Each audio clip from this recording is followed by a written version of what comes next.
Target killing है वो कराची में कौन करता था किसी से छुपी हुई नहीं है। भत्ता कराची में कौन लेता था किसी से छुपा हुआ नहीं है।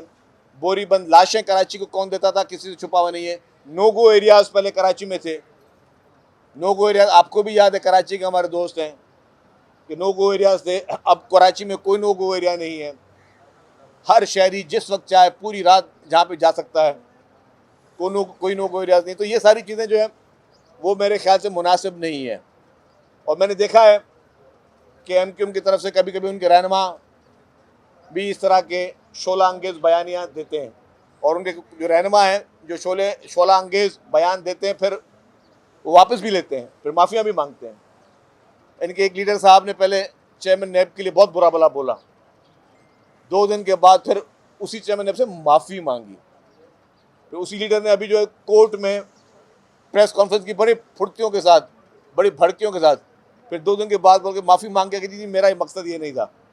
ओ भाई, या तो इतनी करेज रखो, जो कहते हो उस पर अमल करो, जो कहते हो उस पर खड़े रहो। अगर बाद में आपने माफ़ियाँ ही मांगनी है तो फिर ऐसी बात करो ही नहीं। अगर आप क्राइम रेशो पूरी दुनिया से देखेंगे, मैं इसको फिर दोबारा कोई कंपैरिजन नहीं दे रहा हूँ कि कराची का क्राइम कम हो रहा है, डिक्रीज़ आ रहा है, और जब पूरे पाकिस्तान पे यहाँ पे गैर कानूनी तारीख वतन भी इस मुल्क में रह रहे हैं और सारे भी चैलेंजेस हैं, उन सारे चैलेंजेस के बावजूद पुलिस की जिम्मेदारी और डे बाय डे पुलिस को स्ट्रेंथन किया जा रहा है। अगर आप फिगर्स देखें तो जो उस वक्त हुकूमत चेंज होने के 1 माह के बाद सिचुएशन थी और आज की सिचुएशन, उसमें बहुत ज़मीन आसमान का फ़र्क मौजूद है। टारगेट किलिंग में कमी आ रही है, अगवा बराए तावान के जो केसेस उसमें कमी आ रही है।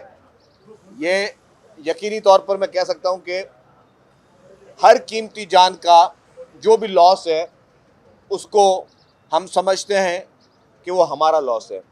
किसी भी इंसान की ज़िंदगी से बढ़कर कोई चीज़ नहीं है, किसी चीज़ की अहमियत नहीं है किसी की ज़िंदगी से बढ़कर, और हम समझते हैं कि एक भी इस तरह का वाक़या नहीं होना चाहिए।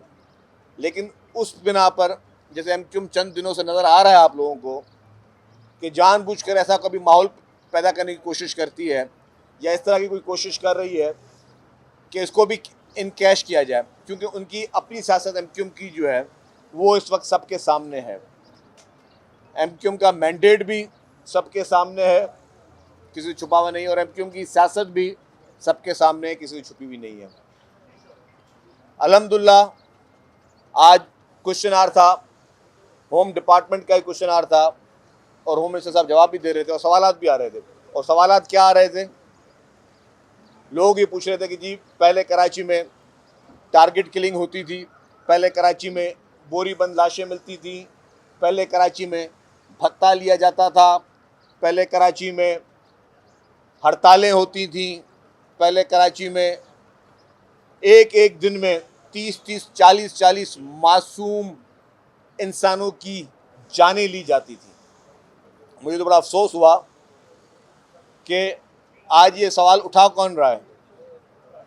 हमने कहा कि एक एक जान कीमती है, जो भी नुकसान हो रहा है बिल्कुल वो हम सब का, एक इंसानियत का नुकसान है, हम सब का नुकसान है। किसी भी मासूम की अगर जान जा रही है स्ट्रीट क्राइम में या किसी भी तरीके से, वो एक्सेप्टेबल नहीं है। बेरोज़गारी है, चैलेंजेस हैं, और लोग जो हैं वो, मैं एक और उसमें चीज़ ऐड कर लूँ, जो डकैतियों में जो वारदातें खून खराबे की हो रही हैं, मर्डर्स हो रहे हैं, इसमें कुछ लोग गिरफ्तार हुए हैं, वो लोग ड्रग एडिक्टिव भी थे। मंशियात का इस्तेमाल भी लोगों को ज़हनी वो सोच ख़त्म कर देता है। ज़रूरी नहीं है कोई अगर कोई 10,000 या 20,000 का या 50,000 कोई मोबाइल फ़ोन छीनने आया हो, साथ में कातिल भी बनना चाहता हो, लेकिन वो जब वो मंशियात के इस्तेमाल की वजह से भी इस तरह की कैफियत से वो लोग हैं, तो इसीलिए हम यही हुकूमत मंशियात के ख़िलाफ़ भी एक ख़तरनाक तरीके का क्रैकडाउन कर रही है, डेली कर रही है। रोज़ाना लोग गिरफ्तार हो रहे हैं, डेली बेसिस पे जितने भी सिंथेटिक ड्रग्स हैं जो इस मुआशरे के लिए इस वक्त कैंसर बन चुके हैं, उसके लिए काम हो रहा है। तो ये नहीं कि उस पर हम खामोश बैठें।